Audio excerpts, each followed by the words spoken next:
Guys, good evening. Kapayapaan ng Diyos sa ating lahat. Meron pala tayong kakalkalin dito guys na kulin na board. Ayan, sinaksak ko na to. Sabi ni Tropa PO daw to eh. Testingin muna natin. Dalawa to. Yan o. Ayan, dalawang piraso.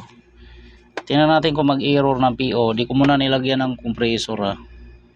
Dapat ang ilalabas niyang P4. Yan, tingnan natin to. Ang pumitik agad oh. Error agad siya oh. Yun o, nalagyan ko na nga lang compressor. Lagyan ko na lang compressor guys. Yan, lagyan ko muna para sulit.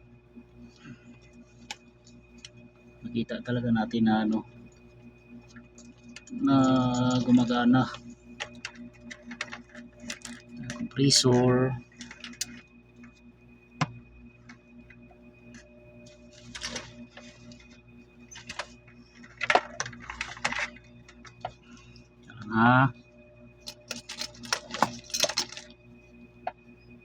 Kalat yung aking gawaan, grabe. Lagyan ko muna ng compressor to.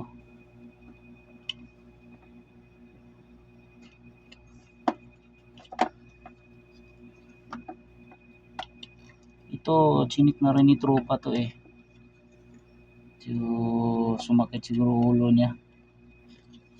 Ganito kasi yung board guys, medyo familiar ako dito sa board na ganito. Yung iba kasi yung board, mahirap talaga siya i-repair. Pag di mo familiar, di mo pa siya kabisado. Yan.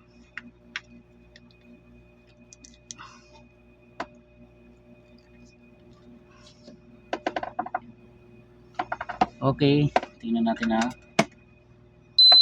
Check ulit natin.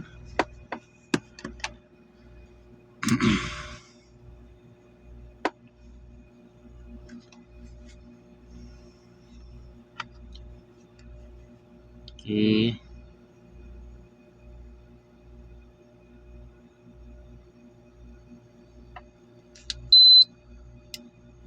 Naka-off to. Cool. Yan. Gumana na yung pan motor.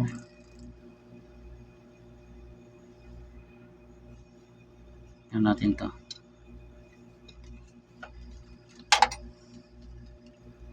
Mag-check voltage tayo sa ating IPM kung pag PO kasi dito ang problema niyan eh. O 300 meron naman. Dito 23. Yun, error na guys oh. Pumitik na agad ang ano natin, relay, nag-blink na kaagad. Nag-ano na siya guys, nag-blink.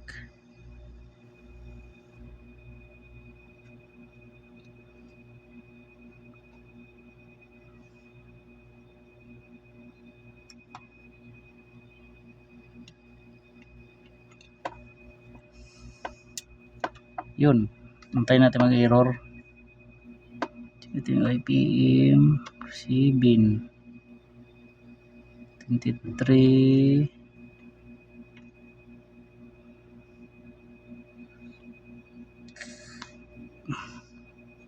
Normal naman ang output nya.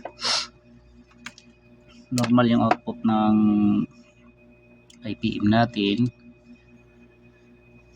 Ang PO kasi guys, marami siyang pinanggalingan. Okay, 15.7. Marami siyang pinanggalingan yan. Yan, ang PO kasi marami na akong ginawa na ganito eh. Nung nakaraan ang in-upload ko, ang sira naman ito. IPM niya shorted. Kaya nag-PO error. Marami ang ano ng PO guys. Pag PO error ang na-encounter nyo ganitong board, i-check nyo yung IPM, yung mga resistor dito lahat yan ha. Lahat yan. Umpisa niyan dito, i-check nyo yan lahat. Papunta rito yan, dapat matyaga kayo yan dito. Checkin nyo yung mga yan, pati dito oh. Dito may na-encounter na rin ako, nag-error na PO, nag-change value yung kanyang 1K dito. Tapos pag goods yan lahat dyan, papunta sa IPM. Dito naman i-check nyo dito, mga resistor dito, tapos itong chopper. Yan lang ang ano ng PO, o kaya nag high voltage yung ating dito sa may 16 volts 15. Pag nag high voltage yan, mag-iiba naman ang error. Pwedeng iwan ang error niyan pag nag high voltage to. Yan, antayin natin maging anong error nito. Kaisa pa lang tayo 17. Yung dalawa yung gagawin kong ganito ngayon. Ito isa, di ko alam anong error nito isa eh. Ayan oh.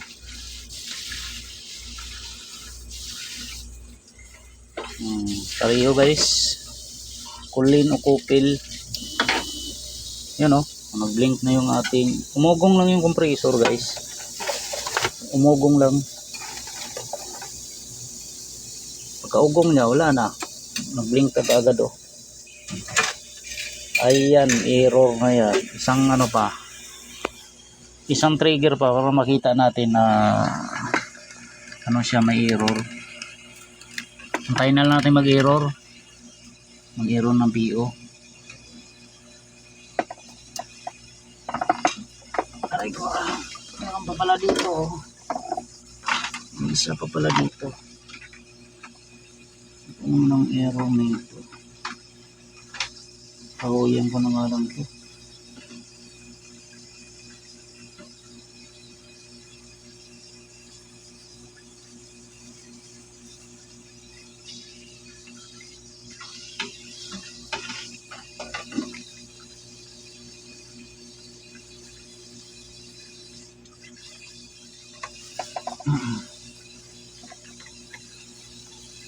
For 70.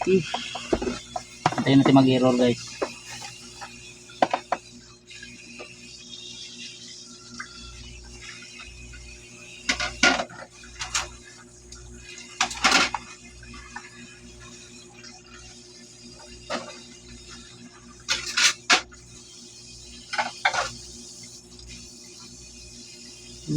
Microfarad.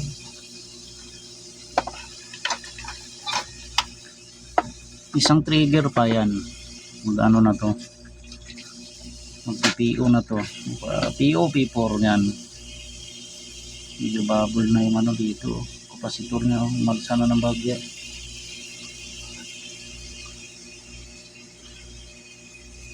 Antay lang. Sabi ko sa'yo eh. Ha? Naglag na yung mga dito eh, galing sa taas. Ano yung agew? Parang bungangin. Hindi mo kasi nilalagyan ng yan dyan eh. Mamaya yung pagkain mo may mga na.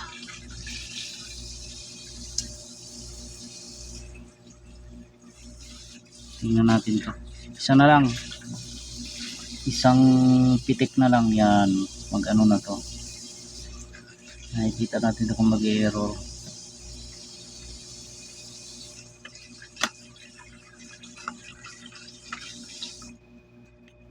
Isang pitik.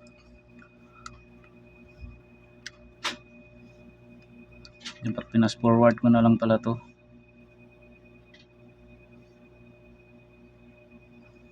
Para mabilis.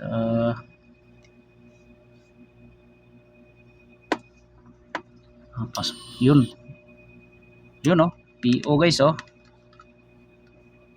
Oh, error PO. Umugong lang yung compressor. Yan, bunutin ko na to. Umugong ang compressor. Tapos nag-PPO siya.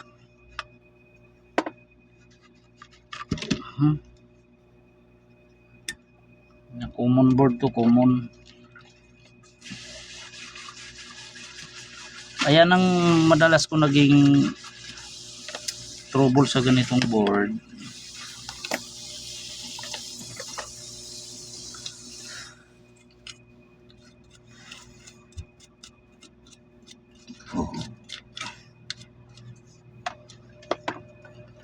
yan, shout out sa mga tropa natin mga ngalikot yan.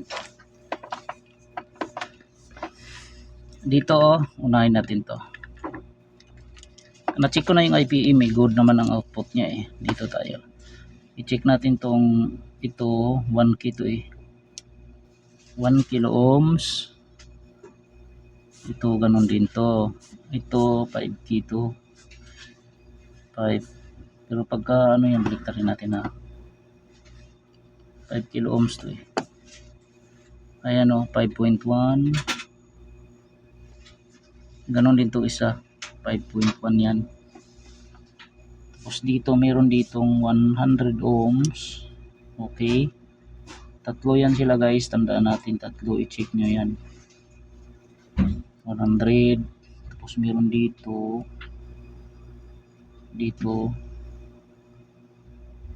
5K din to, 5 kilo ohms to dito. Ang ano na nito guys, singit-singit ng board, may 2K dito, 2K to, yan 2 kilo ohms yan. Tapos dito meron tayong medyo ano na to, malalim na meron tayong 2 kilo ohms 1.9. Dito may 8K tayo dito guys, 8K to dito, 8K to 8 kilo ohms to. Ayan yung 8K nya ito nag-change value. Mahirap pa naman ihinang nito. Ayan magiging 131K. Ayan kaya nag-error siya ng PO, umuugong lang siya. 8 kilo ohms to guys ang value nito. Ayan. Meron pa dito yan ito yung chopper niya dito kita nyo ba? Kita ba guys? Yan dito meron yang 1K ang value nito, maliit lang 411 ng ohms kasi naka ano yan dito, naka series yan dito sa ating chopper. 1K yan, kaya goods yan. Nakita kong isa ito, subukan natin to. Subukan ko munang bunutin yan, papalitan ko muna yan. Titingnan ko kung kung mapagana natin tong board na to. Yan singit talaga yan. Shout out sa mga nakatrouble na ng ganito. PO, iba-iba kasi ang pinanggalingan ni PO error. Mahirap siyang kailangan talaga pag nag-check kayo nito, isa-isahin nyo, isa-isa lang, tiyagain lang natin.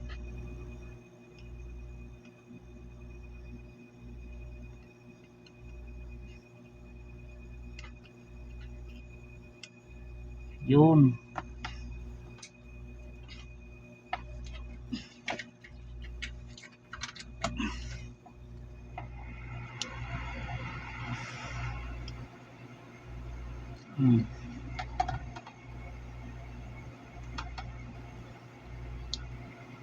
Singit kasi siya, nasa sulok kasi ito 8K to ang value nito, 8 kilo ohms.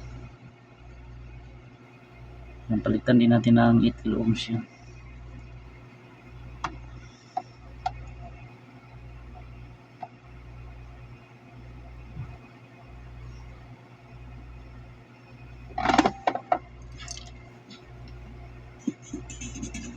Mangahoy tayo ng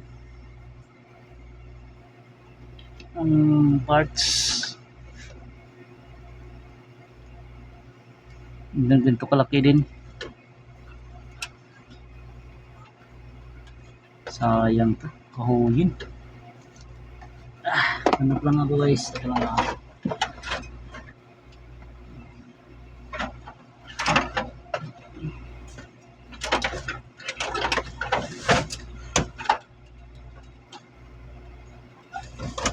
Sige, ito na lang.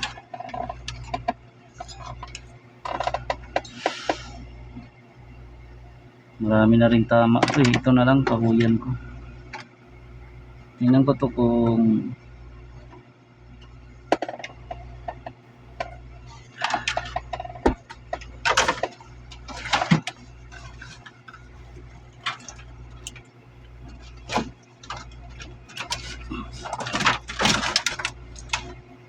ayun, ito guys, oh.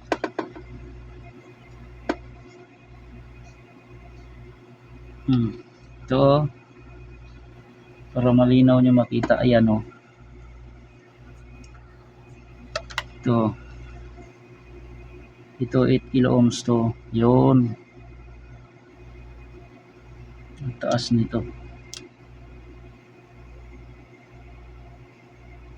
Sira na rin pala to. 30K.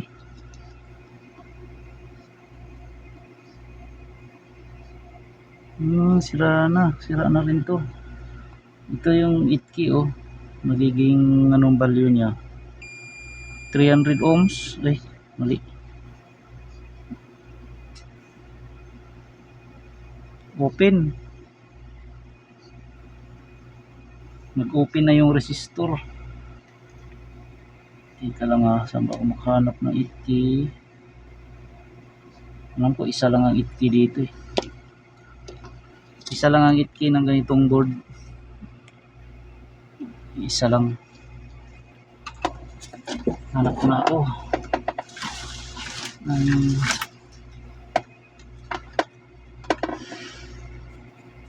Maliliit pa naman to. Maliliit.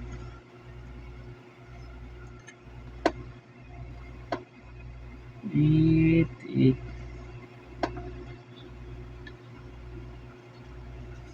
Yun lang guys, maghanap lang ako para di tayo masyadong tatagal. Walang ano guys, walang choice. Ito na lang maliit ilagay ko. Ito oh. 8K ito eh, pero ang liit. Wala akong makita na ibang kaparehong laki ng watts. Maliit ng kaunti. 8 kilo ohms to. Ayan.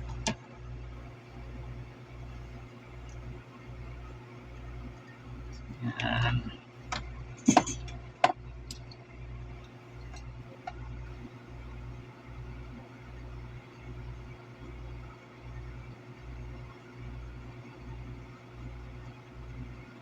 Meron kasi dito 7 10K pala.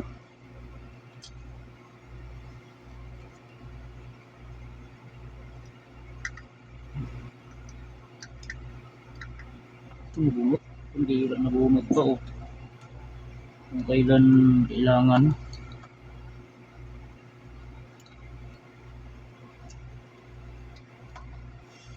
Ayan, painitin ko muna yung soldering. Alam. Ito guys. Ito na lang yung bubunutin ko ito oh. Maikti rin pala dito sa gilid.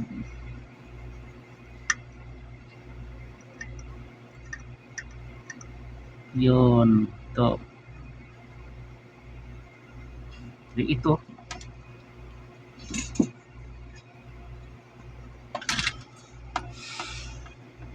Grabe liit na resistor.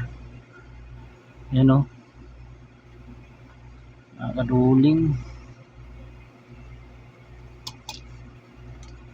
Dito.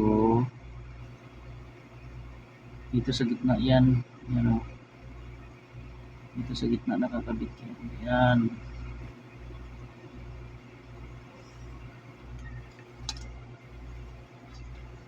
Natin to. Yan natin ng para hindi siya masunog.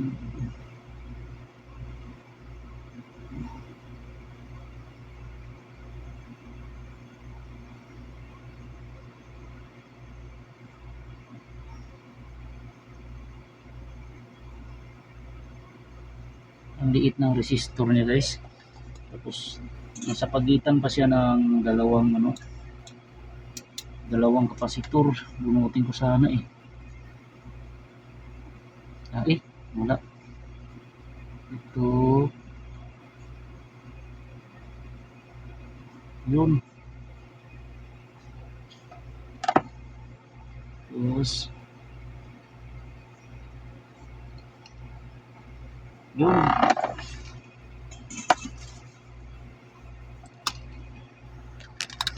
Ayun guys, oh. Ito.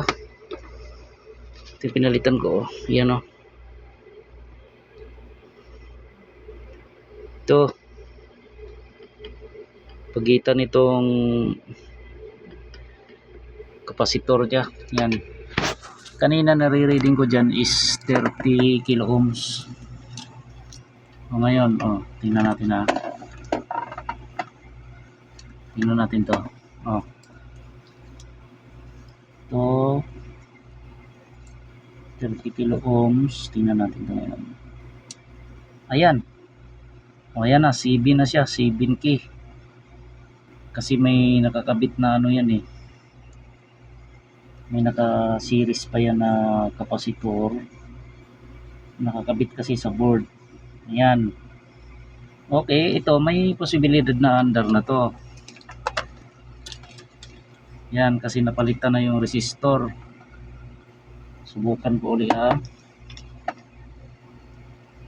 Isa lang pero masakit siya sa ulo. Try ko ulit. Yun. Wait. Yung ating receiver. Yan. May power na tayo. May power naman talaga to. Naka 17 tayo. 17. Ganyan. Antayin natin kung maandar siya. Maandar na yung indoor fan. Andun yung compressor natin. Naka tayo. Sunod ko ito isa paalam ano error niyan eh. Pag nag-okay to, sunod ko na isa.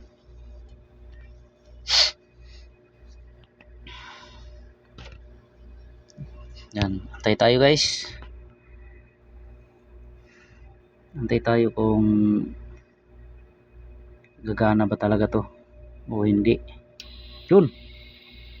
Nag-standby Yun gumana na siya gumana na yung compressor natin Yun gumana na gumana na guys.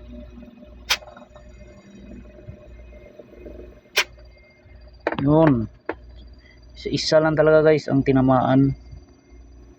Isang resistor. Ayos. Salamat sa Diyos. Sana may nakuhang idea yung mga tropa natin dyan. Yan. Pag PO error. Yun. Gumana na siya Tayin ko muna to. Wala tayong heatsink. Sana may nakuhang idea yung mga tropa natin dyan. Na mga ngalikot. Pag PO talagang marami siyang kailangang i-check. Umpisa rito sa IPM. Na mainit na agad yung IPM niya saglit lang umandar wala kasi tayong heatsink. Umpisa rito pababa, yan, check nyo yan mga resistor nyan papunta rito, yan. Okay, salamat sa Diyos. Sana may nakong idea yung ating mga tropa dyan na mga bago lang din. Ayos.